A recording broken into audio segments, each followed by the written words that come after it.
What is up, my good peoples? In this late night of the acclaims is what is up, good old people late at night? What is going on, y'all? What up, sis? Hanging out for a little bit, um, as I wait for some edits that we're doing. So, updating some stuff for tomorrow night's class. Every so often, we update our classes and stuff like that. So I like to update those things quarterly, and every 6 months or quarterly, whatever case may be. So updating all that. So got one of my teammates finishing that up, and then just hanging out for a little bit here, getting some last steps for the day, and then yeah, after this, finalize some slides. And tomorrow night, we're talking navigating VA claims.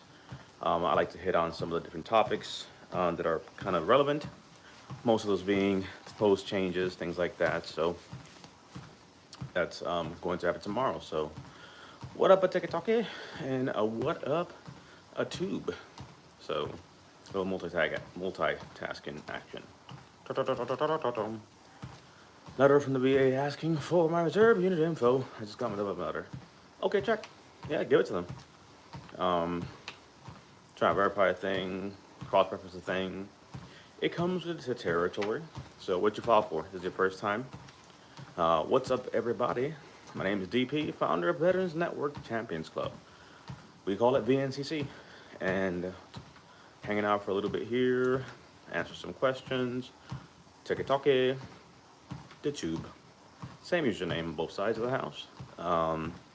First time filing, what you file for? Hopefully everything goes well. Yeah. Little fingers crossed for you. Good vibes, all those things. But yeah, what did you file for? Hang out for a bit, answer some questions. You're all invited tomorrow night, 8 p.m. Eastern Standard, navigating VA claims. The basics of VA claims, how my organization helps veterans. It's a free session, 8 p.m. Eastern Standard. And then I'll be also touching on some of the proposed changes that are, pending proposed.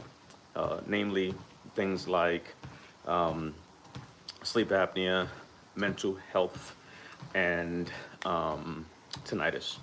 So I'll cover what the proposed changes are, and based off of that, should they do get changed, then I'll go ahead and talk about how we would tackle that, because we understand what the proposals are. What's going on, Dark? Let's see, file for supplemental today. Okay, awesome. Let me know. Let's see. Smooth moves, you dance like Travolta. I sure as heck don't. What's up, Bala? What did you file for the supplemental? Be careful to type also community guidelines. So because we talk about claims and disabilities, we have to be very careful. Things we type, medication, certain things. So just be aware as far as that's concerned. You're very welcome, Bella. Let's see. But yeah, that's the plan of action for mañanas. Yeah, hanging out for a bit and going to random streams. That's what's up. Awesome. Yeah, just talking some VA claims and answer some questions. Got class tomorrow, so if you're a veteran, let me know if you served. Always like to ask, right? What branch of service were you in? And what years did you serve? Always like to kind of know who we have in the building. So, or the virtual building, right? Let's see. What secondary conditions come with tinnitus or hearing loss? It really depends. A lot of things can be argued, things like migraines, etc., mental health conditions, anxiety, depression, and things like that. So it really depends. The link in my bio has a link to a secondary PDF that's free. You can go ahead and grab that. And it kind of breaks down a lot of the more common disabilities for like secondaries. So I'd encourage you to go ahead and get that. But we still have to make the medical argument for those things as well, though, right? Supplemental was for SMCK, and okay, check. They should have given you the SMCK if you have the ED, so maybe they missed that. But check. But you have ED, I assume, right? Rated.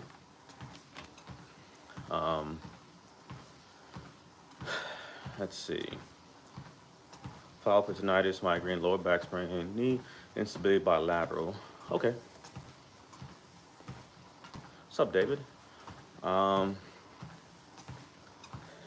If your disabilities are static, can you be? If they're static, they wouldn't necessarily call you in for reevaluation. However, there is an OIG report out there where 66% of the time, the VA actually got it wrong, and they made a point to call in people needlessly for some of these things. So there's that.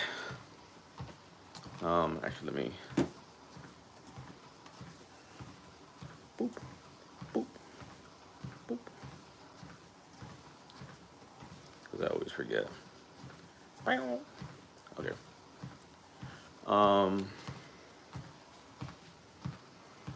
But yeah, they're not supposed to if it's static. I can't read the Hebrew words, but I love it. Let's see. If you file for a new disability, does the VA? Oh, no. So it doesn't work like that. So you have reevaluations that can happen, you know, between 3 and 5 years. So a condition isn't static, right? And you're filing for a claim. 2 birds, 1 stone, right? If you're ready coming in, let's go ahead and reevaluate you. You're due for one anyway. The things that are static, they won't look at that. However, if the determination comes up where they're looking at potentially a PNT situation, right? Like, you know, you're going to go to 100 or 100% PNT. Then at that time, they may turn around and say, hey, let's look at things to make sure they're still there, right? But opening one thing doesn't necessarily open you up to another.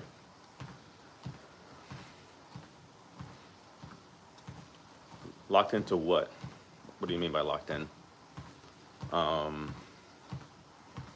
Just to make sure I understand. But they don't just hand out PNTs, so if you have a permanent total designation for your rating, you're pretty much permanent total, right? They'll just hand those out and take them back, per se. Sorry, Medbar process. I would say check out my VNCC checklist I have. I have a whole course on my link here that goes over that process, very similar on the, you know, exiting service, getting all your things in place, etc. But again, I don't do the tips without context. So I don't know what specifically is going on, right? Like, what are we talking about? What are the conditions? What specifically is it that we're dealing with? But, you know, some boilerplate points of views would come into things like, obviously, getting seen, right? Having your diagnosis. You're about to exit service. You may potentially be med boarded out. Time to get seen. Time to get things documented, right? You want to have all those issues well noted. You have the time to do it. So even if you're being put out for one thing, get seen for other things as well. When we're talking disabilities specifically, it's a present tense conversation. So I would advise you, come to my class tomorrow night. Tomorrow night I'm teaching navigating VA claims, and I'm going to be covering some proposed changes for mental health, sleep apnea, and tinnitus. But it's a class in Zoom, so it won't be here live. It's an actual class I'm teaching. Links for that is in my bio. It's a free session, navigating VA claims, and then some of the services that we offer as well. So come on down for that. You're welcome to join. Chest problems, but they said they can't find anything. That's the problem too. Sometimes for medical conditions, you may have to start kind of really getting seen and just making a point to really get involved into the variety of different things that you may be dealing with, right? So that goes a long way. What's up, Janice? How are you? You're welcome. Let's see. Is there any good medical providers aside from the VA you suggest for telemedicine companies? Mike, go on my page and go down a few. You'll see me talking with a lady, MRPY. She's awesome. So I recommend her. Tara, Mike, Romeo, Papa, Yankee. Look it up online and you'll see her site. You're welcome. Got out 2023, sleep apnea, damaged lower back, VA diagnosis from the year, still got denied. Yeah, because the diagnosis from the VA doesn't constitute, and this is what I cover also in classes, but when we're talking about how can you walk and talk like that? Oh, I actually do this all the time. I usually just tend to go live elsewhere, but I just kind of knock out walking and talking. So it's walking to the oldies of claims. Sometimes I run too, so I wouldn't be able to breathe. Oh, don't trust me. Go back some videos. Trust me, I couldn't breathe either. So you know, we're working on our health to be able to do these things and stay active. So it's gotten a whole lot easier with obviously, you know, a lot of weight that has come off. But yeah, you know, it wasn't pretty to say to say the least. No, don't be sorry, but it wasn't pretty to say the least in the beginning. So it's one of the ways that I can talk about claims, you know, without thinking about it. So I can just sit here for an hour doing this and not even think about the fact that I'm walking or running, just because I get wrapped up in what I'm doing. So it's kind of also like a hack for myself, which is like, oh crap, I don't want to do this. Fuck, let me do it live. And now fucking hit my time, right? But yeah, tariff for that. Are high-level reviews generally unproductive? No, it depends, right? So CVO, you may have something that you file for, but the high-level review is missing things. So you're asking for a second opinion on things that are missing. It's not gonna work, right? Now, let's say you and I started working together. You have everything you need. We understand everything is in there. Then yeah, a high-level review because they got it wrong. Conversely, you may have to potentially go supplemental. So it's not that they're unproductive. It's just sometimes people are filing claims wrong. And as such, you cannot ask for a high-level review because you're missing things. So 2 plus 1 will never give you 4, no matter how many higher-level reviews you do. So, excuse me, you must do a supplemental claim to add 1. Now, 2 plus 1 plus 1 is 4. Hopefully that makes sense. Let's see. What if medical messed you over because you didn't take... that's a touchy subject. You know what I mean? Again, what's the argument on that? What is the issues we're dealing with? So it's a very loose statement of like, you know, we're looking at a tort claim. Is it if we have a disability? What's the disability that resulted from that thing? So, you know, at face value, what's the argument we're making, right? Kevin, what's up, my brother? Rated 100% for the VA, but I've heard through the grapevine that you can get VA disability. So no, some like retirement stuff, they're unique cases where that's the way there, but I don't think it's not a grapevine thing. If you fall into those categories, you'd know, right? So some of those things, it becomes a thing of like, So it's a little more complicated than that. Should I file again?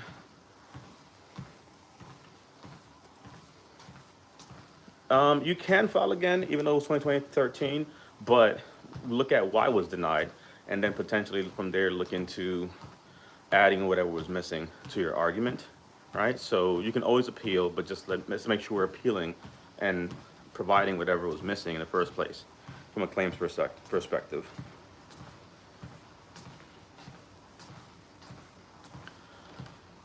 CMP tomorrow for tinnitus. We'll see how it goes. Check out my video I have on tinnitus I put up a few days ago.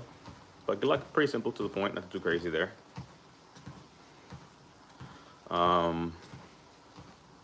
Let's see, I was told that I had from an outside doc, military said they don't see anything. And sometimes, but they sent me to the outside doctor. Again, healthcare is one thing, so what are we trying to argue, right? Healthcare, or are we trying to argue, you know,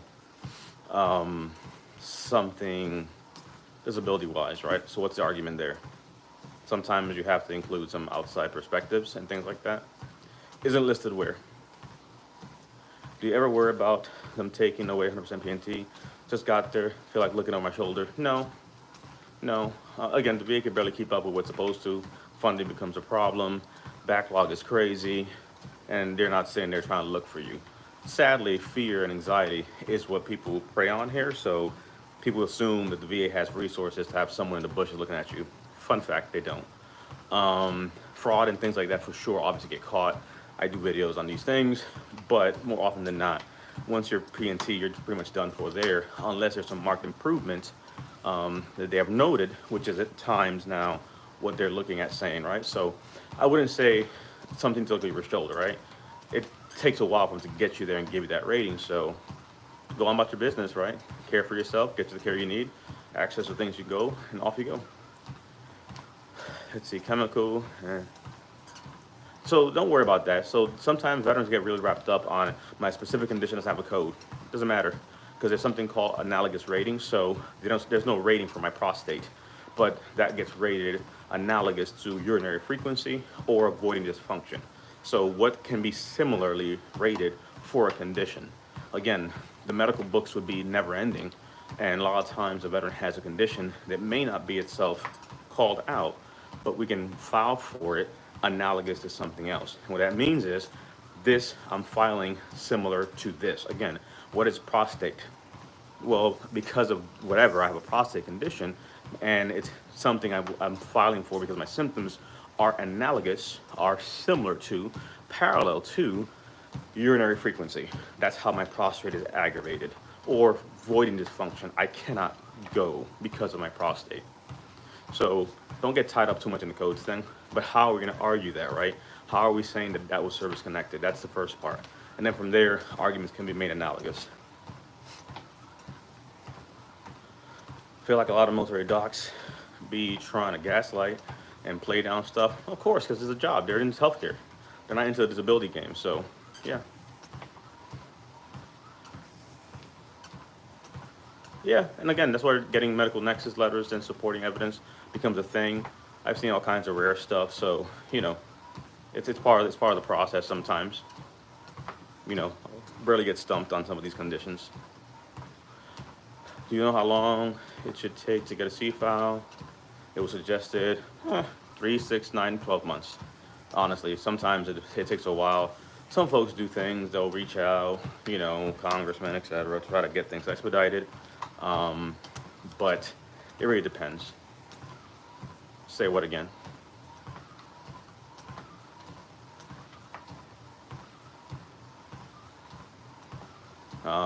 Again, I'm going down as I read stuff, but some things I can't see them because it depends on what somebody writes and types. So some things get scrubbed and I won't see it, so be aware.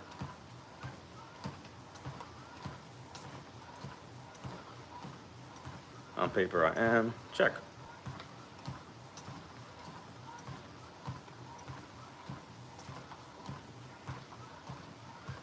Let's see. Is that like being back in service? It's literally my initials. No pun intended. I'm not very creative. I'm not freaking tactical, Tommy, or freaking Knight from Above, Flame Shark. I just fucking I'm David. So I'm just a veteran, and DP's my name. Not sounding dumb, but what is a nexus letter? Yeah, no, it's not dumb at all. I cover this tomorrow at length because, again, tomorrow I'm navigating VA claims, so that's the class that I'm teaching. But no, it's a very valid question. So when we're talking service connection, there's 3 things you have to look at. What's up, Jonathan? A diagnosis. We're looking at a diagnosis. We're looking at a in-service event or stressor, and we're looking at a nexus connecting those things. So a nexus connecting those things is one of those instances where it's like nexus means connection. So when we say nexus, we're saying how do we connect the current diagnosis you have with something that happened in service. That's what that means. So when you're talking about a medical condition, I have a headache, migraines in service. I complained about them. It's been 10 years. Now a nexus is how do I make that argument? Because when they say, for example, not service connected, there's no nexus there. So now we use the term nexus to mean medical opinions, a nexus letter, things to help us make that connection, right? So nexus in itself just means connection. The longer you've been out, the stronger you want that nexus to be. You just got out last year, easy argument for some things. You've been out 10, 20, 30 years. We're gonna need a little more to help the argument come together, just to kind of put in perspective, right? So that's what nexus means. Valid question. A buddy letter is not a nexus letter, no. So a nexus specifically is more like a medical rationale provider, someone's given an opinion that helps to make that connection. A buddy letter is just supporting evidence to give context, but it doesn't supplement, or it doesn't rather replace or substitute medical opinions, right? You have to have a diagnosis, right? You have to have certain medical things in place. A buddy letter is just giving, that context of a potential eyewitness, etc.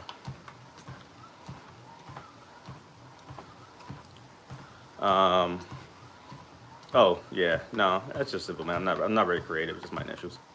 Does the VA wait until all exams are done before they send your C file? No, when you request it, they pull it, print it out. But they don't send it to you automatically. You have to request it. If you just got out less than 1 year, claim. So when did tonight's rating change go? There's no dates. They're proposed. They've been proposing these changes since 2022. So it's just a suspense date. It's still out there. But people love using these things because it's clickbaity, and people love the fact that something's going away. Watch out, veterans. Sleep apnea's going away. Tinnitus is going away. Mental health is going away. It's not going away. And the changes mean nothing. So we understand what the changes are. So it doesn't matter because we know how we're going to argue the claims then. Right? We go from the current DSM-5 criteria to the WHO 2.0. Tonight this goes under hearing loss, and sleep apnea goes from required CPAP to the CPAP is ineffective. There's the changes. That's the biggest thing. Clickbait, fear mongering gives me a headache. But sadly, that's what gets attention. Because if I make a video and I say, "Hi guys, come down to my class. I'm going to talk about how to win your claims and you'll be successful." No one's going to pay attention to that shit because people want to get into the clickbait things, right? No one wants to read or see a video about how to clean up your diet and get in shape. No, how to lose 10 pounds by Friday. 6 packs in 2 days. Like, people want instant results. So sadly, it's just the nature of the platform, right? And it works, and people buy into it. And I spend most of my time dispelling these myths and these fear-mongering things because people believe that, you know, those things are going to happen. Like, they get you all terrified and they just run away.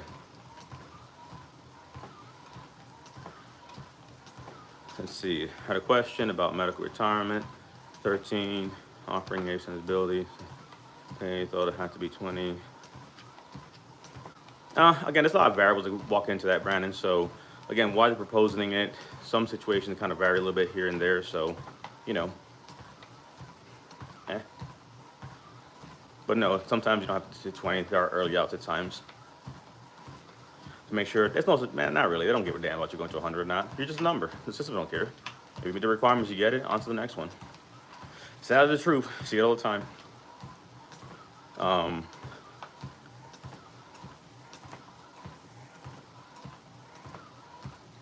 Yeah, that happens. 100% VA rating. It depends. It really depends. Again, those situations are very unique. Don't have many people that fall into that situation, but excuse me, it does happen. Diagnosed insomnia, CMP examiner, shipboard recruiting duty. So in 2023, you have been diagnosed with insomnia. CMP examiner said duties on shipboard recruiting duty. So why would they say not service connected? Because you have insomnia, but doesn't mean necessarily they're going to fit the bill for it. So there's an argument of service connection is missing there. You have a diagnosis, but the service connection argument is weak in some shape, fashion, or form, and enter the game of VA claims. So not uncommon. Like, get up with logic outside, because healthcare and disabilities are two different things. And also the VA gets it wrong, which is a whole nother thing. Check my video on 68% of the time the VA gets it wrong. For the day, I think about 3 or 4 miles, I think, today, whatnot, so nothing too crazy. Secondary service connection to a CMP exam. A CMP exam can be used for anything, as far as that's concerned. Should I get a private DBQ to get diagnosed or go to the VA and wait? Either one works. The diagnosis is a diagnosis, so either one of those will suffice as far as being able to show you have a diagnosis, but you just have to make the medical argument as to how you are saying this was caused or made worse by military service, right? What were you pointing to? What's the rationale? You're welcome. Yeah. So some things to kind of keep in mind. It's a good question. It depends. I have, I have ex-VSOs, and I have another VSO I'm bringing on now, who used to be a VSO as well. So if you find a good one, stick on to them. You know what I mean? It's just sometimes their bandwidth and their ability to, be all the places, varies, right? VSO's not gonna sit here and answer questions at this time of night. Not that they have to. It's just a different bandwidth, right? They limit on resources, funding, etc. Good things, they have access to systems, so that sometimes gives you an eye into things, but limited resources usually tends to be one of the biggest issues there. So find a good one, hold on to them. I got, great friends who are VSOs. I got VSOs that work for me, so, or ex-VSOs.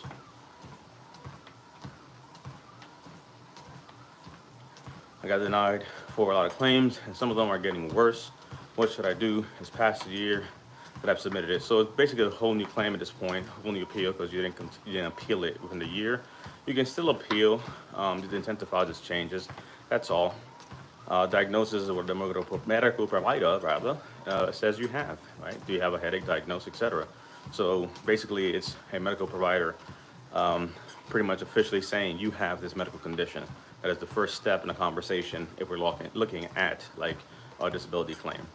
All right.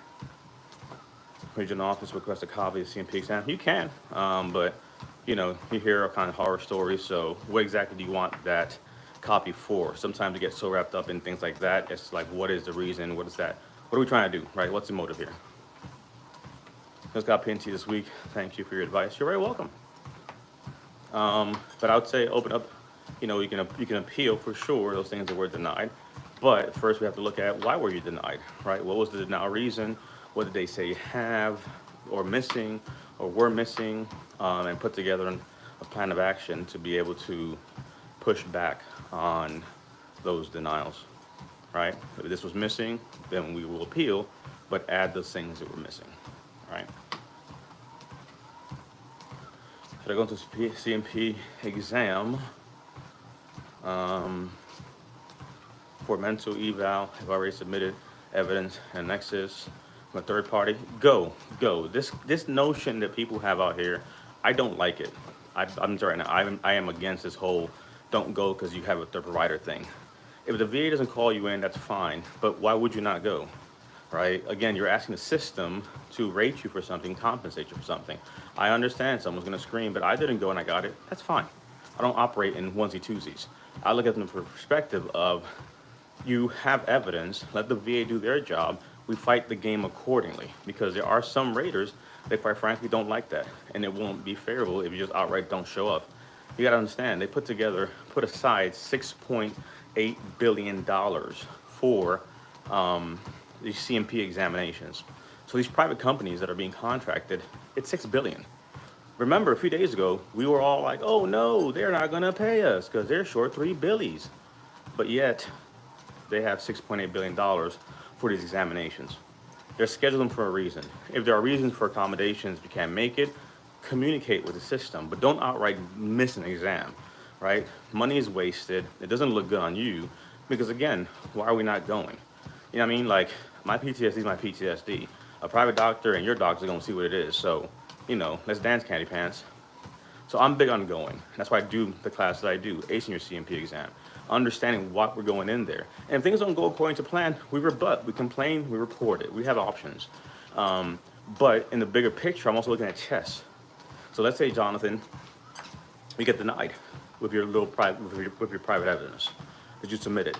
And then the VA turns around and says, deny again. At some point, you go to the board and you sit before a judge, and the question becomes, hey, so what have you done? What's going on here? You paid someone for a thing or got something from a private provider, and you didn't show up. Why didn't you show up? You know what I'm saying? Like, I look at this from chess. Like, show up, play the pieces, document things, report them as needed. Should we have to go to the board, you have your arguments in place to show, hey, I've done my part. I showed up. I provided my own private opinions as well. I complained the exam was wrong. They kept getting it wrong. So what am I supposed to do? So here we are, Your Honor. And now what happens is you're having now a paper trail of things to be able to make your argument more sound, versus what it comes across sometimes like veterans believe of, chuck it, here's my private documents, rate me on this, bitches. Feels good to say it, but the goal here is to win a claim, right? So I'm big on going and being prepared. Indeed, go.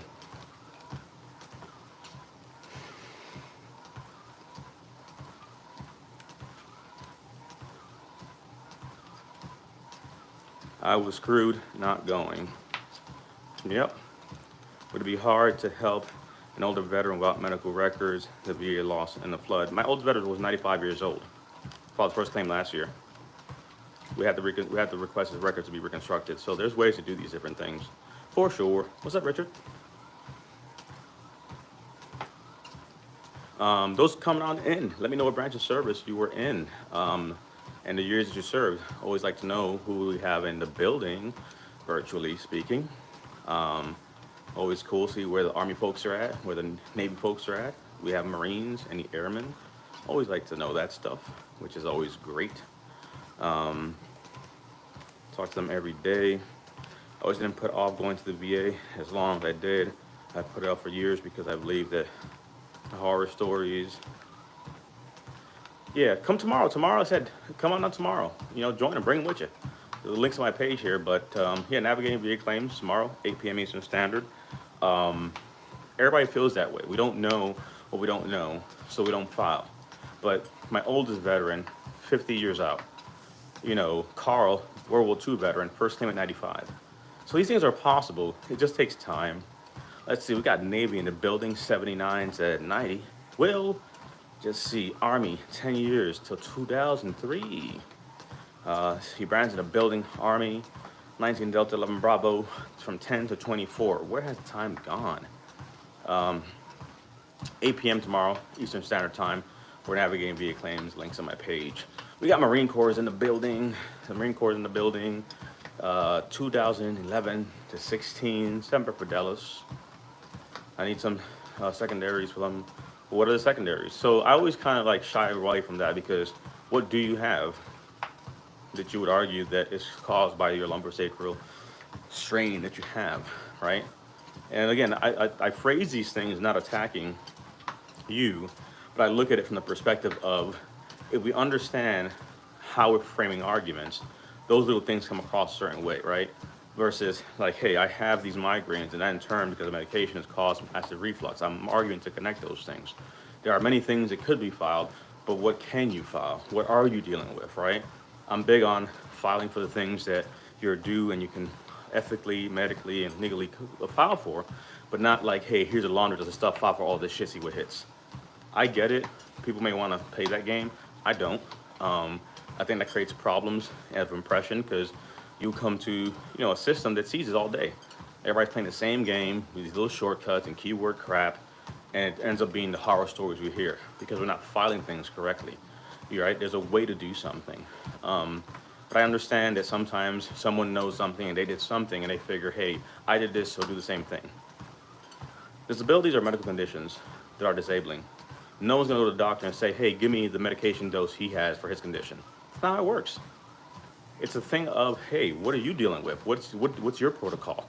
So I just look at this a little bit more personalized, but it's also why we're successful the way we are because every veteran situation is very unique to the other person. Not one less, not one more, but it's just understanding that if you want to be able to be rated properly and defend it and be able to speak to it, it's not just a little sham situation, right? And again, not everybody goes to 100.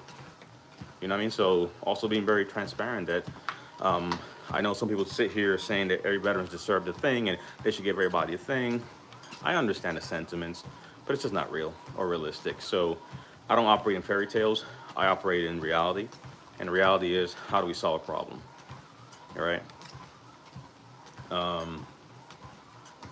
But yeah, for sure, there could be many arguments there. But what are we diagnosed with and how do we make the argument? I heard a lot of veterans are getting their rating after CMP. I got about 50 vets right now, I can tell you, who are completely past 30 days. So, no. Not a thing. In 30 days, what's supposed to happen is they're supposed to get back the notes to the VA. So the examiner's supposed to get back the stuff to the VA. But as far as the veteran getting their rating in 30 days, I got vets waiting about a year. So there's many variables to that. Because even if you think about it, what if somebody files for 10 different things and they're only halfway done with the claims and the examinations? know what I'm saying? 30 days from what? The last exam, the last claim, the last CMP? Not a thing. But 30 days is when the examiner should send back the stuff to the VA. So they have a whole last 30 days to submit back the report. And then the VA has to do their part, check things, verify things, if you submitted everything. Again, the complexities. Some claims take more than others for a variety of reasons. 92 to 03, Combat 91 Delta. Kenneth, awesome. They retired 1 October, 24 years, 100% PNT. Thanks for the help. You're very welcome. A little confusing for me. Is how often will you get reevaluated? 3 to 5 years on reevaluations. Permanent total, basically saying that your conditions are deemed to not going to improve anytime soon. So PNT can be awarded at that point because your conditions are all static.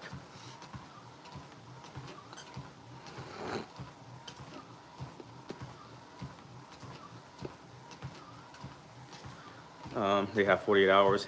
Again, there's internal processes, but like suspense days. So it's not that they're wrong or lied to you, right? If the organization themselves have an internal policy is one thing, but like what's the max suspense date, right? A maximum of 30. But if the policy of the provider or the contracted company is to have a 48-hour turnaround, that's not necessarily doesn't negate the other thing, but it shouldn't be a thing where they're just sitting on it past a month, right? Can you get a partial rating? Yeah, so that's when they defer claims. So you can have 4 claims down, 2 to go. They'll award the first 4 and defer the other 2. That's what deferred claims mean, basically, right? We'll decide on these, and then we will rate these others later. Happens a lot.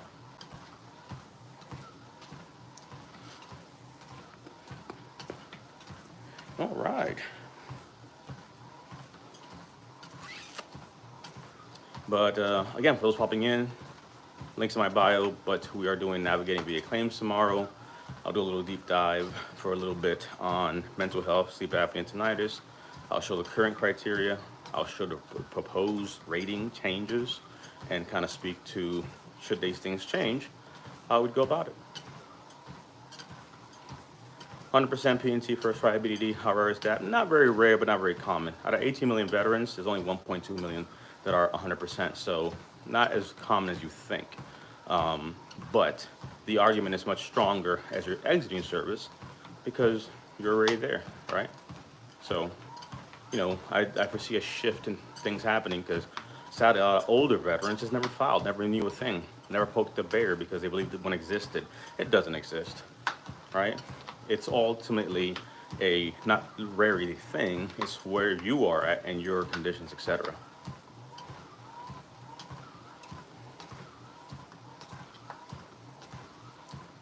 Let's see, can you link if not below? So I can't type things for some reason on my mobile. I don't know why it does that. But on my profile here, there's like a link in my main page thing here, and they'll take you to the stand store and you'll see navigating VA claims on there. 82, 92. Ready for flat feet, ankles. Not what they used to be. I gotta check. I have so many things. So I'm on YouTube over here, on TikTok on this side. So I'm gonna make a point to start doing more stuff on the YouTube side of the house. We have, you know, veterans there as well. YouTube's just kind of funny, you know what I mean? It's a long story, but long story short, I hate doing thumbnails. That's always my big thing. I for the life of me, I just can't play this game of thumbnails. Like, that just throws me off. I'm easier just to put content up and keep it moving. So it's just sometimes more than sometimes I care to deal with. But yeah, I have stuff, but I'm also having to redo a lot of things too. I've been doing this for such a long time that now I have to start making a point to redo a lot of different things. Not sure how to look. Don't know. Yeah, no worries about it. Like I said, we're on YouTube here, we're on TikTok over there. Every little platform has its intricacies and all that shit, so that's quite fine. Popped up automatically. Okay, yeah, because you're following, so just probably just said, hey, I'm live, and then boom, you clicked it, and here we are. But no, there's a lot of new videos I'm going to be doing as well for some of those common things. Yeah, no, it's getting worse, and you want to fall for it, definitely do it. open intent to file, and basically, do you have a diagnosis? How are you going to argue that, Robin? And then, you know, start putting together that whole thing. Do you have help? Do you not help? Do you know what you're doing? What support do you have? BSO, lawyer, private company, right? Like, those are the things to look at. Because the VA claims is not difficult. The process, though, is complex at times, right? So diagnosis, open intent to file, and then start getting the evidence to make that argument in some shape, fashion, or form. VSO simply complete claim documents. We try to get a, yeah, they'll assist with that, documentation completion, etc. You find a good one, hold on to them. Sometimes you have to wait to talk to one, but you can do a lot of that stuff on your own. You go online, va.gov, and literally do it all yourself if you know what you're doing too. So again, dealer's choice. Just got a dismiss order for anxiety. If I do a second right now, will it mess it up? Did the anxiety go away? No. Just saw it was live. You on YouTube? Yeah. No, you're fine. Don't apologize. That's why we do it live. But yeah, intent to file. Just got PTSD, chronic syndrome. If I got PTSD, well, one, talk to your VSO. They should be educating you. So that's one of my biggest issues. If you're working with someone who's supposed to be helping you, there should be education, there should be conversation, there should be support. And I always have a problem when that's not the case. Whether it's free service or paid service, I don't care. Find what helps you, but let them help too, right? Like I had a veteran who had a lawyer, and they never were available, they never answered anything. It's like, dude, you don't know what the hell you're doing. What are they doing for you? Submitting a record? Like, you could do that yourself. But diagnosis, you have open intent to file, depending on how you're arguing it, nexus letters may come, and then preparing for the examination. Very simple, but also not very simple. Rating phase, kind of nervous. Fingers crossed for you, Rob. Let me know how that goes. Again, no matter what happens, it's always a play in some shape, fashion, or form, you know, going forward, right? We disagree, we appeal. We agree, we move on to the next thing.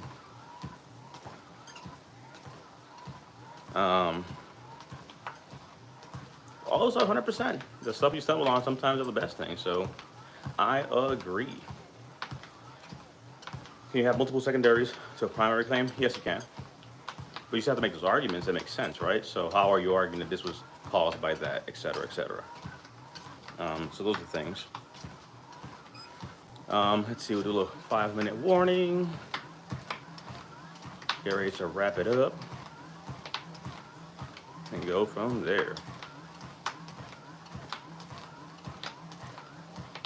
The end goal for me, pressing a copy of the CNP exam to see what the doctor says so I can move forward. What was the result of the rating criteria? What did you get?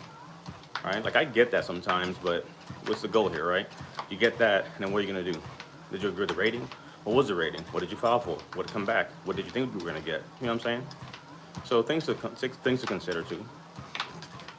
But valid point also.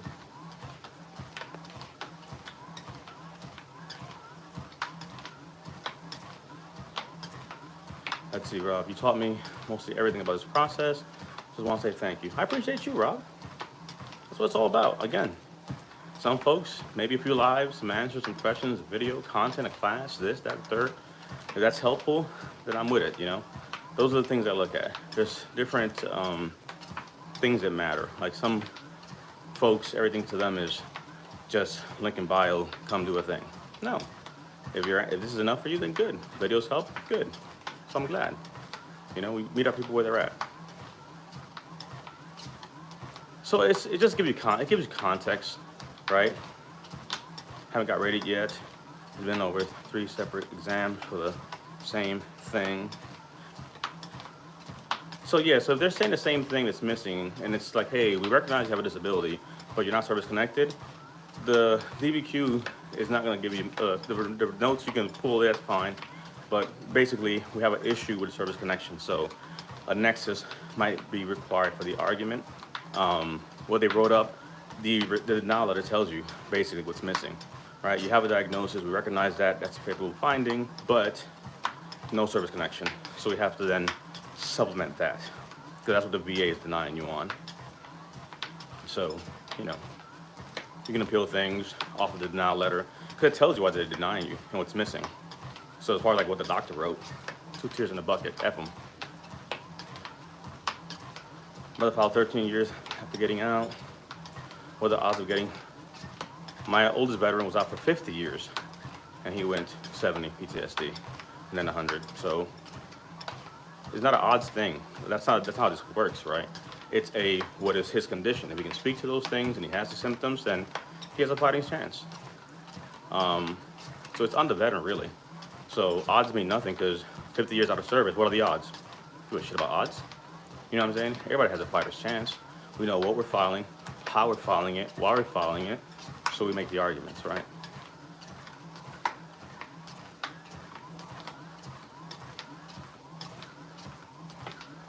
Anxiety due to performance. And I'm saying, like, I don't. Sometimes these examiners write dumb shit because they're just dumb. Sadly, they just fuck up. You're not gonna get ready for surgery. Why did you need the surgery? And what's the lingering issues? Surgeries are not a thing that rates. It's more so what is the underlying condition, and is that a disability? He spoke to how it affects, and even then, like, so that's why I do the classes I do, like ACE or CMP, because people think they could do a thing. So I put a story up. I think I put a story up here on TikTok. But the talked to a veteran, and they thought they were ready to go. We did a one-on-one. He's like, I was not ready to go. Like, I can destroy your argument very effectively, because I also know kind of, you know, let's stress test this. What do you think we're doing here, right? What are you arguing, etc. So how deep are we going, right? Unraveling that whole thing. You know, those onion layers type of stuff. That's a big one.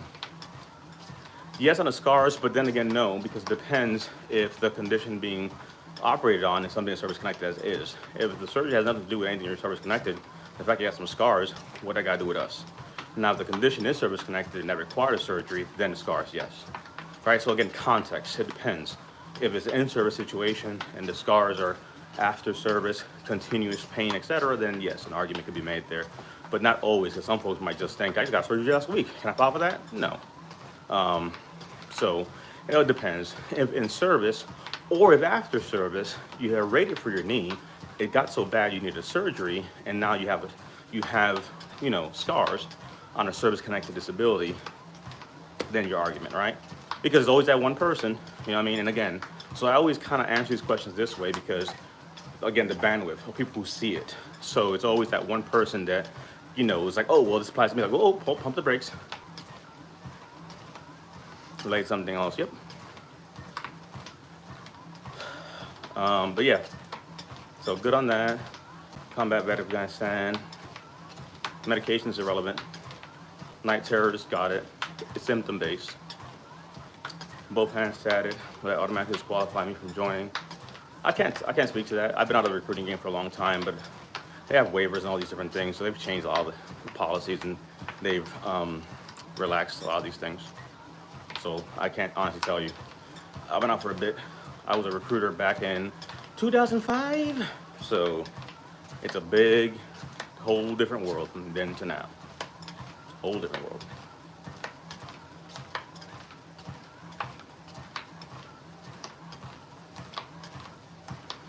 Yeah, hopefully that kind of makes sense, though. Hopefully that makes sense. But good luck, though.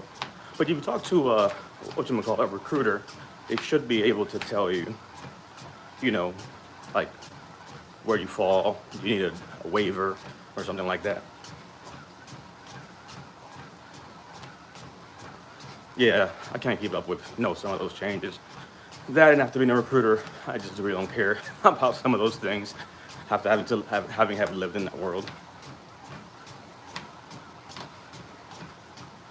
Go to my page. I have a book on secondaries.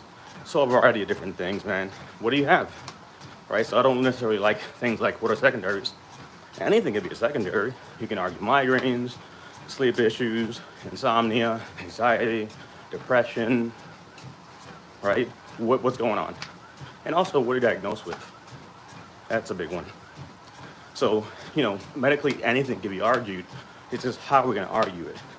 I just don't like when folks are like, hey, what all can I file? Well, what all do you have? Do you have diabetes? You know what I'm saying? Do we have cancer? So it depends. What's more important, nexus letter or medical history? Both. So you need to have a in-service event or stressor, a diagnosis currently, and a nexus connecting those things. So if you have medical records, you're pointing to that. And then, do you have a current diagnosis? So that factors in.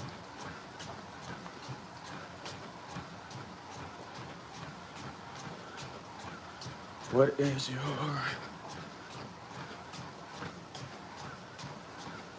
I'll come back to that closer.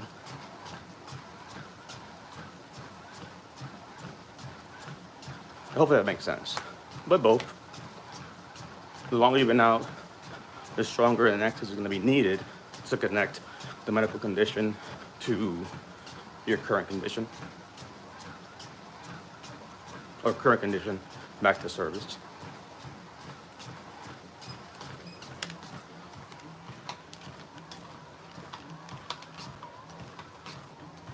Let's see. What is your take on nexus letters being submitted with supplemental claims? I have to slow down because sadly on the other platform, things are bigger font. This stuff I have to like literally read all into it. Nexus letters, waiting. So you want to submit that. You want to submit that with the claim when it goes in, is what I would say for sure. So I think it has value, but if the claim's already flowing and it's in, then you want to add that after, when you first submit it. If it's already pending a decision, hold what you got.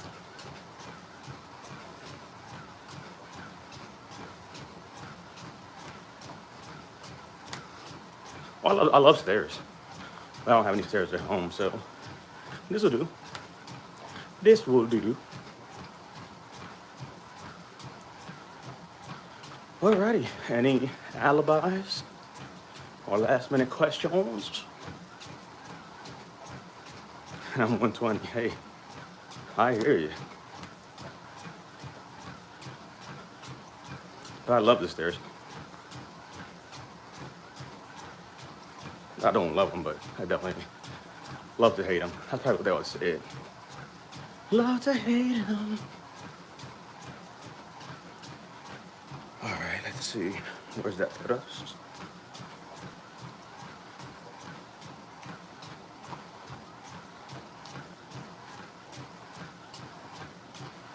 Good. Success.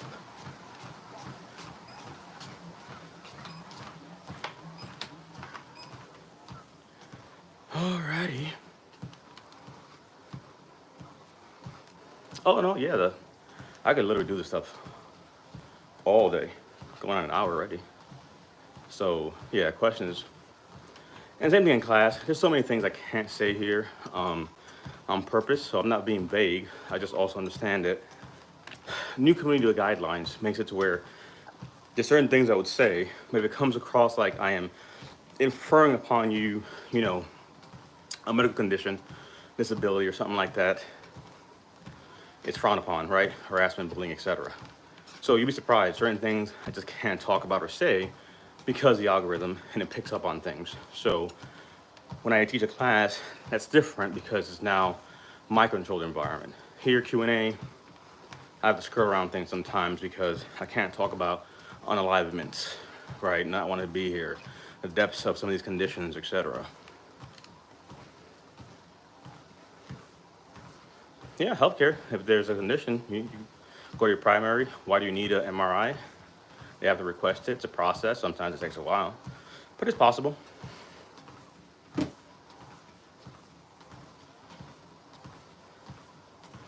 Good to know there are other people out there. Oh, 100%. Yeah. So I'm on 2 platforms here. So I'm literally, on this side and on that side. So tomorrow I'm doing navigating VA claims, touching on basics of VA claims, whether it's a first claim, increases, denials, things like that. And I'll cover how we help veterans, some of the services that we have. Then we do a Q&A, and I'll just sit there answering questions. until your heart's content. With my team as well, so you get to kind of see my team behind the scenes. Link to all that stuff is in my bio. But yeah, that's what tomorrow's class is. And then next week, doing ACE your CMP. So that'll be the class for next Wednesday. So every Wednesday I teach a class. Link in my bio has all these things. You can see them there as well. Let's see. All right, so we're good there. I think that's a good endpoint. Let's see. Success. I like it. Looking to increase from 30 migraines and knees. Yeah. So migraines, again, speaking to the symptoms, I have, videos on migraines you can see there as well. So that helps for understanding that, the biggest thing there is migraines can go to 50. If you're at 30 for migraines, one of the biggest things there is we're arguing then not only frequency and intensity, but you're arguing the economic impact. So when you look up migraines, I have the video on it, migraines 101. I bring up the rating criteria and kind of show that, but the biggest thing is showcasing, hey, I have these conditions and it's also causing an economic impact to my work, etc. So sometimes that's something that's missing on the 50% arguments there too. So way to beat the algo by hook or crook, one way or the other. My question is, does the VA give a rating without a person filing? Not people, the VA has a hard time giving you a rating when you file, so not very common.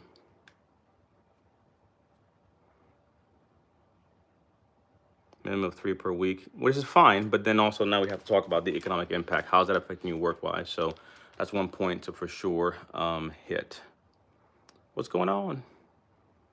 SMC, I have 100% already. No, it's not hard. Yes, there is. Man, you're filing for everything, man. And even if you don't, again, when certain conditions, it comes down to even an analogous claim. So sometimes people get stuck on the is there a rating for this? Is there a rating for that? No. How about more so I have a disability and this is how the service calls that condition, and then now we can argue as to an analogous claim, right? So not everything is outright listed, but look up the CFR. All these conditions are there in some shape, fashion, or form. You'd be surprised, and even if you don't have a condition, what are things analogous to it, right? Something similar to that. Again, I use prostate as an example. You're not going to get rated for prostate per se, but analogous to that, you may be rated for a voiding dysfunction, means you can't go, or urinary frequency, you can't stop going.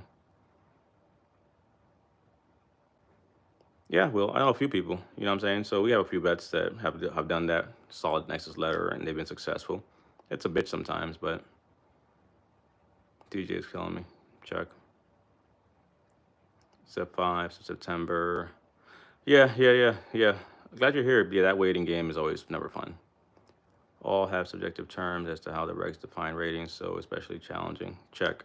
Yeah, some things are unique. Time length for processing claim, all treatment VA. It ranges. They're saying on an average it's about 160 days or so, but it really depends. It's the VA, so they just get things wrong, and there's a backlog, etc. Blah blah blah blah blah blah blah. Okay, so I'm gonna hop off and now look at these slides for tomorrow that were just updated. So getting that ready for mañana's class. Unacceptable. And that's the low side. So gallbladder stones. Yeah, again, I've been in this game for over like 6-7 years now, so I've seen about everything. You know what I mean? But again, just because someone had it, anybody can argue anything. It's not, I don't subscribe so much to like, hey, have anybody got rated for this? It doesn't matter what anybody got rated for. What matters is more so, do we have a solid argument? Because if we do have that argument, that we're making that argument, right? Sometimes there are first things that are precedents, or one-off situations where a veteran files for something that's not normally filed, but they have the proof to make the argument, and they can have that service connected. Doesn't mean it sets a precedent for others to be rated for that thing, right? But VA claims, it's a medical conversation.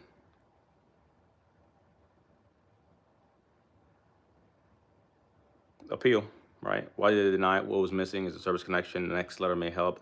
So again, the Vegas gets things wrong. So a denial just means we have to just retry again, right? We're probably putting square, pegs in round holes, and that doesn't fit. No clue as to how the VA defines continuous treatment for 10% for rating purposes. Getting seen in some shape, fashion, or form, right? Again, things are very subjective. So how do you maintain treatment for that, right? How is that being managed in some shape, fashion, or form by your healthcare provider and whatnot? So, you provide what you have, and that's your argument for that treatment. So it's very subjective to the person because some things don't require you to see a doctor every week. Some things it's a monthly thing, bi-monthly thing, quarterly thing, yearly thing. It really varies from veteran to veteran.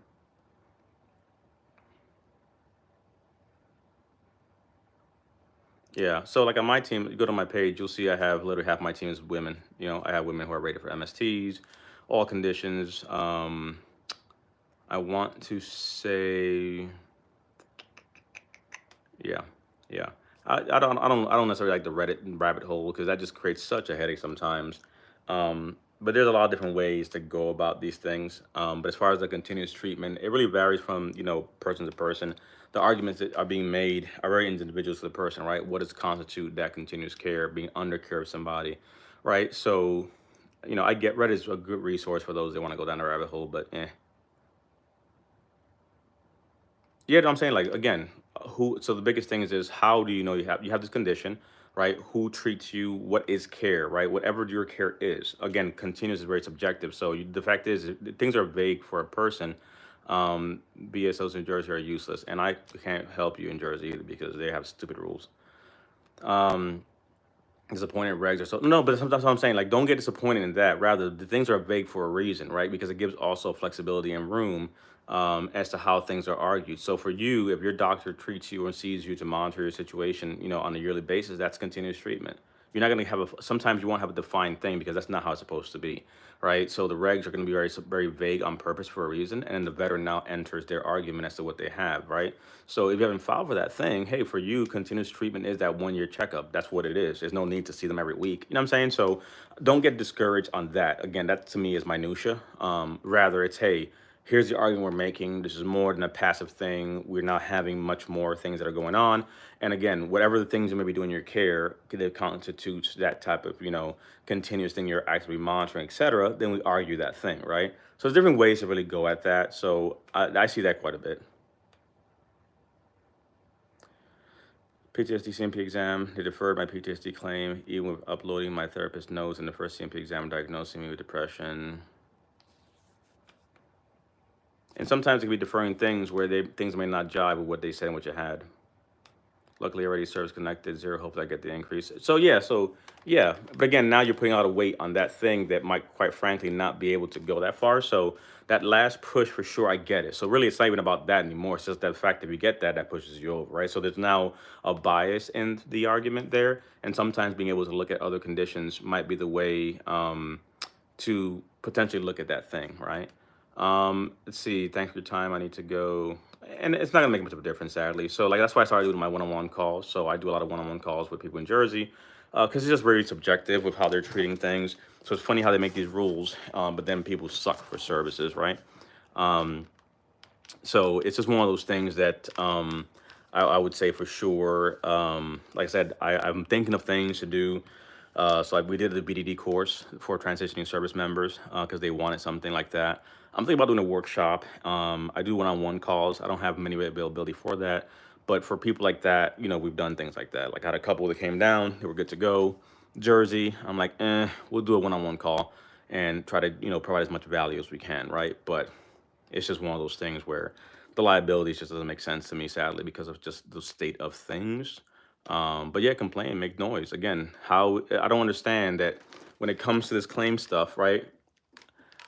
My gripe is when I served and signed a contract, nobody said, "No, DP, don't do that. They might deploy you." When I deployed, no one said, "Hey, DP, you've been gone for more than 6 months. Bring them back."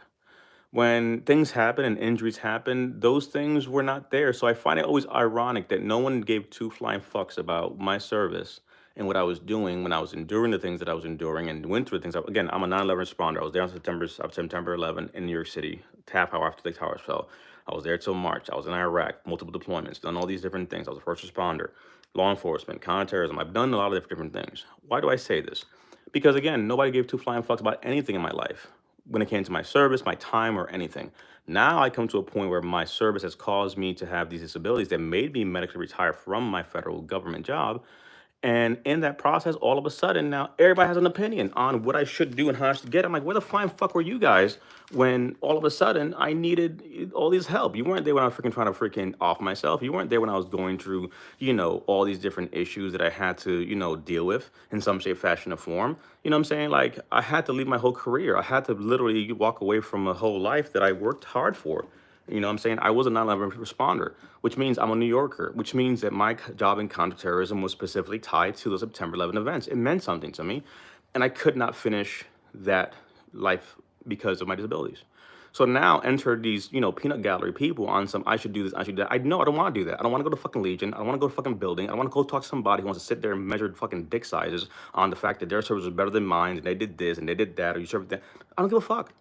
Because when I go to the doctor, we don't compare that. So it's only in the disability space that the ignorance abounds. And it's only our own people. Because the VA never says, don't file for that. You're going to take benefit from somebody else. A veteran said that, not the system. Right? Like, we are our own worst enemies when it comes to a lot of these different issues. So again, if you find good support, find it.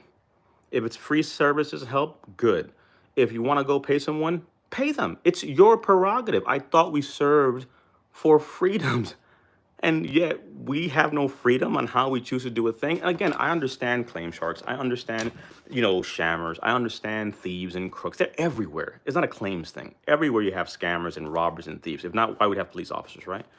However, it's one of those things of, I have made my due diligence to look around, and I find that I would like this help. Again, I can take the bus to work, or I can bust my ass, put some money aside, and buy a Honda. Or I can work really, really hard and buy maybe a Lexus. Or I can work really, really hard and save my money and buy something a little more luxurious. It's my prerogative to do and buy what I want with my money. So my whole point is, as long as a veteran has options, right? That to me is big. And for some, as you see in the chat here, for some people, a live like this is good for them. And they get their questions answered and they're good. But somebody else might say, hey, DP, I want to talk to you one-on-one. I just want to pick your brain. Okay, fine, but it ain't free. You know what I'm saying? Like, you want my expertise for an hour? Well, that information is online Googleable. Oh, then Google it. But you can't tell me that Gordon Ramsay should cook for free because cooking a steak is, it's easy. You just put it on a frying pan.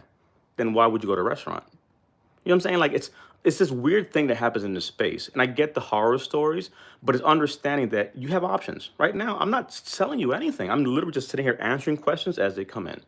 And I'm saying that I can't answer certain things because community guidelines. I can't talk about the depths of depression, detachment, and wanting to off yourself and what that really means when you have those ideations. I can't say those things because this is a public platform, right? So when you look at my content, like, look how I show it, right? I show you the regulations, I show you the things, but I also don't do the whole clickbaity, like, oh, the claims are going away. Like, I get the game. I know who these people are. I've been in the space for a while. So for me, it's like, you know what? I don't care to be the McClaims or us. What I care about is, can we help that one veteran? Can we make that, determination? Maybe you need a class. So that's why I talk about my classes, right? Come to a class. Tomorrow class is free. Next week, HRCMP is $47. Take one class. If that's all you need, good. If the content here is great, binge it. Go down the rabbit hole.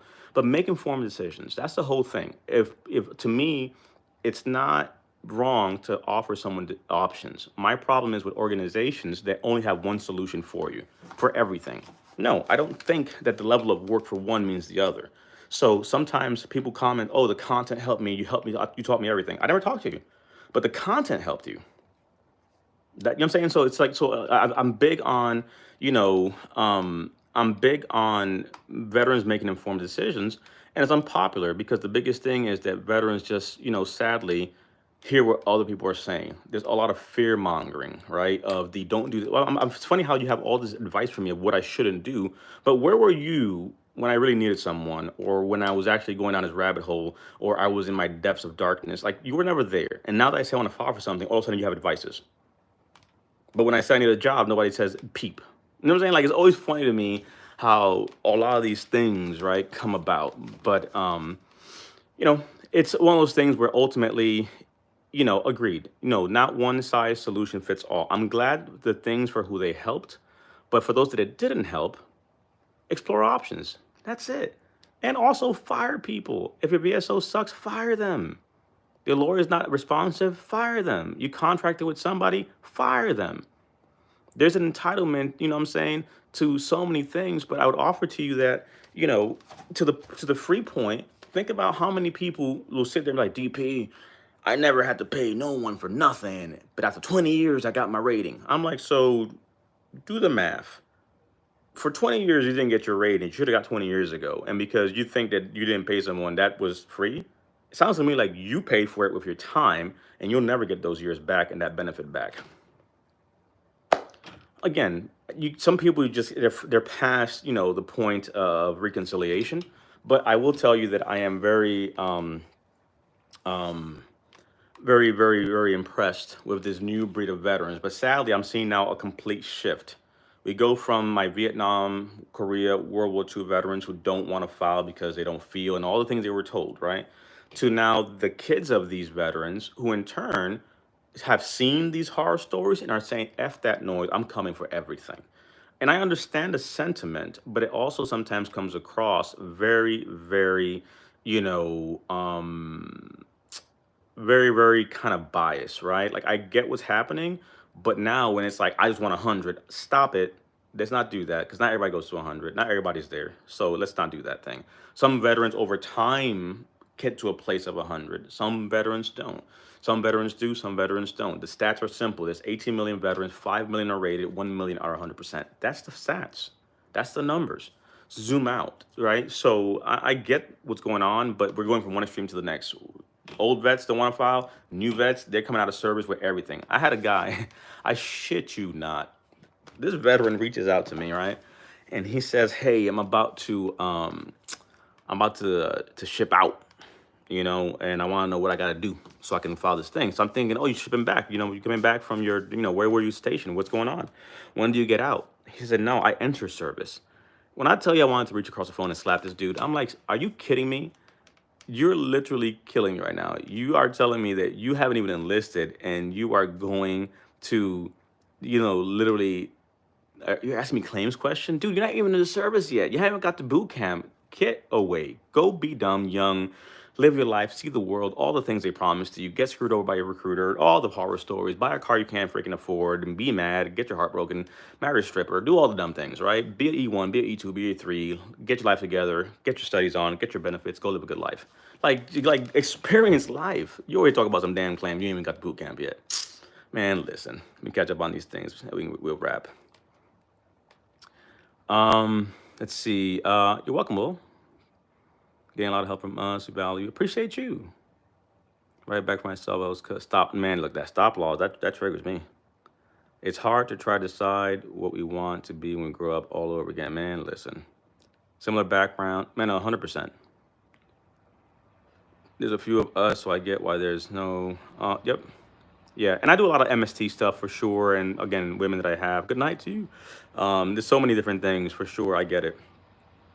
Let's see. Drill to send a super donation as soon as my claim's approved. My man, I appreciate you. I pay for so many groups, nothing like one-on-ones. 100%, man. Look, I'm amazing here, but I'm great one-on-one. Let's see. Hard to find peeps who care because I'm willing to. 100%. Nothing should be free. Agreed. You need to get. Agreed. Most valuable currency is definitely time. Enjoyed your shorts. Thank you. You're welcome. Appreciate you for watching. But I want to be heard. 100%. Time, helps, love. These are the top 3 things. Agreed. Help others. You deserve to be heard. Thanks. Going to explode. I want to text. Thanks for doing these lives tonight. I feel in my heart. Janice, knowing someone cares is so meaningful. Just reading from a stranger. And that's it. I mean, I'm big on space. Like if going live creates conversation where casual can talk to Janice and have that support, like that's also the whole thing. Let's create space for people to have a productive conversation and support each other. Like that's the biggest things for me that I think are really lacking in this space. So like when I do these live classes, that's what it's all about. Like you see people come in and it's powerful, man. Women, men, MSC victims, all the different things. Like just creating a safe space for our folks to come together and have these kind of conversations. That to me is valuable, right? That to me is time. Time to me is currency. For me it's like proof of work, right? So I'm big into things like Bitcoin and things like that. It's funny. I just sent my team a little book that I was kind of reviewing. I sent out, but I mentioned this because it's not a technology conversation today. But one of the things that always was interesting to me is this concept of proof of work. And for me, it's, look at my content, look at the time we've done. I don't have to sit here and sell something. For me, the proof of work is the variable that you cannot deny, right? You have got to work. You have got to show that consistency over time. When I talk about these proposed changes, go back to 2022, I was talking about it, and before then. So that consistency in time of being able to, do these things, I think are powerful. Proof of work, that makes a difference. On our veterans doing claims, we have to put the work in because that can be denied. Building that body of work to make these arguments sound and solid. Went to the VA to submit a form. The guy at the benefit office said you should have never filed this. I was a previous VSO. I would have told you to never do this. What did you file specifically? Be blessed. I appreciate you. Why is CPAP is hard to get approved? Because people don't understand service connection, and they think as a VA gave them a CPAP, they're entitled to a service connection. Intangible benefit, but the ripple effect can be measured 100%, and that's what it comes down to. To me, the variable is the person. So I'm good with impacting the people we do, because sometimes I think sadly a lot of the creators get stuck on the metrics of vanity. And for me, it's like, no, it's the Janices of the world that matter, right? It's casual expert, it's you that matters, right? It's the New Jersey veterans, it's the people that what I'm saying, like, you show up and you're actually looking for actual substance. And it doesn't have to be many, it's just helping the right amount of people when you plant those seeds. And over time, 2 become 4, 4 become 10. You know what I'm saying? So like, I literally, I just onboarded someone who was a VSO, and same thing. I mean, he had his outfit and he wants to come over and be a part of what we're doing, and little by little, you know what I'm saying? So I like it, man. It's nice to see things starting to flourish from where they came from.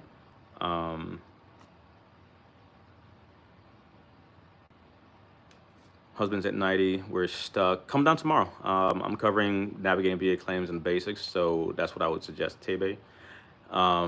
The links in my bio for that, because I'm about to hop off here. So we're over an hour and change. Did my little running mile, jog, whatever this thing was called here. So I'm good for the night. I'm gonna go review slides now for tomorrow, do some final edits on it for tomorrow's class. Let's see. How hard is it to get an increase in service connected issue with new service? An increase is not difficult. It's just showing that your condition got worse. That's it. VA denied I have sleep apnea complaints and service and current diagnosis, because the distance between those things too there. And that's right there is the problem, right? It's not common sense. Sometimes you have to lay out that argument for them, and we may have to supplement it with additional evidence, nexus letters, or things like that. And sometimes just get it wrong. So we have to come to appeal and fight back. Thanks so much. Not been able to catch a live before. Now this energy exchange is encouraging. Diagnose with OSA from the VA. Should I get independent study from my private doctor for the same thing? No, the diagnosis from the VA is fine. It's just more now how we're going to argue it. So a nexus letter may be very helpful, because you may have to make a point to, argue, hey, the sleep apnea is secondary to this, or this causes that, right? A lot of times people fail to realize this, that when we're talking disability, we don't understand that when it comes to healthcare and benefits, they're 2 different things, right? The VA, it's like looking at Social Security disability and Medicare. One doesn't equal the other, right? So just because Medicare gave you a CPAP doesn't mean you're going to get a diagnosis. I mean, you're going to get a service connection for it. So now making the argument for that, nexus letters, other things, how we arguing it, is it sleep apnea because you're PTSD or other chronic conditions? Did that cause weight gain? Is that the conversation, right? So sometimes, it just has to be a little more things added in between, because I know for a fact I have sleep apnea and I'm attributing back to service, but there's a disconnect there, right? Of my diagnosis to now. So a private opinion of the sleep apnea not necessarily will help, but more so having an independent opinion, given the rationale as to why they're saying or agreeing this should be drawn back to service, right? So that's kind of how I would, look at that initially there. For sure, Janice, look forward to seeing you tomorrow. But that's what I would say when it comes to that there, for sure. But good people, I appreciate y'all. We have a newsletter, links in my bio for that too. So if you're not part of the newsletter, sign up for that. That's one of those things that we have. It goes out every 2 weeks. So I would definitely suggest you jump on that. check. Yep. Don't have paper trail, so I was told they can't prove anything that was hurt. No, you work backwards, Joey. Sometimes you don't have a paper trail, but like for example, right? Let's say that you caught a stray round in the leg and you were never seen for it. Well, fast forward, there's a hole in your leg. Where else did it come from? Right? The body keeps a score, and that's where sometimes working backwards becomes part of the argument there. So there's definitely ways. CPAP, APAP, mouthpiece, it's all the same. No, it depends if what's in your records, Ian, because if you find something that doesn't necessarily need that, then if you have no complaints in service about a thing, other things can be filed without that service connected record. So it depends, honestly. But that's my time. Tomorrow night, we're navigating VA claims. Links in my bio. It won't be online. It'll be in Zoom. 8 p.m. Eastern Standard Time is when that goes down. I appreciate you, amazing, good people, and we will be back at it mañanas. So appreciate y'all. Share the content with a veteran. That always helps.